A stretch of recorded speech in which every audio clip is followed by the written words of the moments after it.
Logan Rodgers is the Great Midwest Athletic Conference Athlete of the Week for track, and the outdoor season is underway. And just talk about your first event of the outdoor season over at North Carolina State.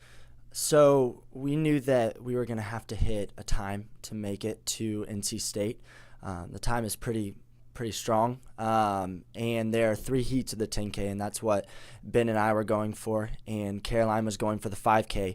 And so we knew that we were building from indoors, that our goal was to make it to NC State and to hit some fast times there. And so ever since indoors, once we got back from Christmas break, it was our goal. We got to hit those times in order to make it to NC State. And a lot of us hadn't hit those goal times yet to get into the heats that we wanted to. In fact, Ben didn't know till the week of the race whether or not he was going to be in. So, we were fortunate enough to make it to NC State. We were fortunate enough to race it, and we got some good times out of it, some big PRs. Kind of run us through the race a little bit too. So it was perfect, and the weather conditions were incredible. It was around 63 degrees. There was no wind. I just remember warming up, looking at the flagpoles.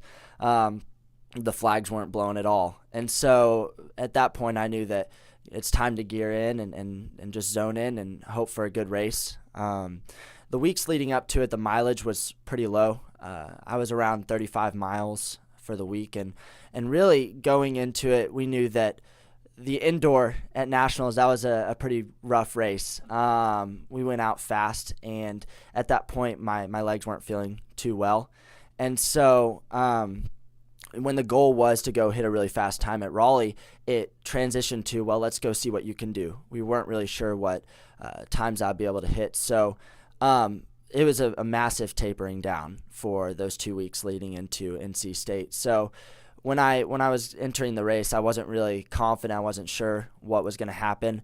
But leading up to the race, I thought that I was going to go out slow, and I was going to start conservative, and hopefully the next 5K pick up some pace and maybe hit the provisional if it was in me. But looking at those conditions, the weather and just the atmosphere, seeing the first section of the 10K and how fast they ran it, it was pretty inspiring and encouraging, and I felt like I might as well I've made it here, and so I might as well go out and see what I can do. And so I just got into the pack, and for the first 5K, we went through a really good pace, pretty even. It was around 15:03, and from there I felt pretty good, so just started making some moves. And in a field that's 38 people deep, you have to be aware of your surroundings at all times. You don't want to get boxed in too much.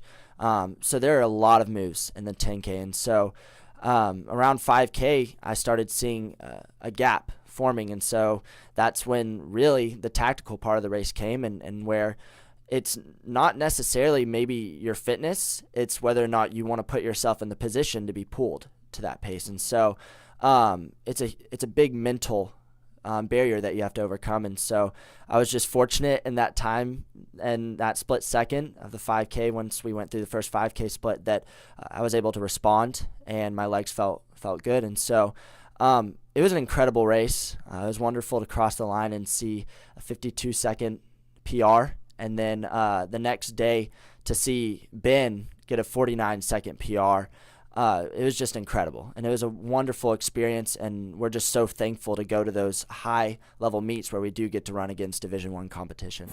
Logan Rodgers, the Great Midwest Athletic Conference Track Athlete of the Week.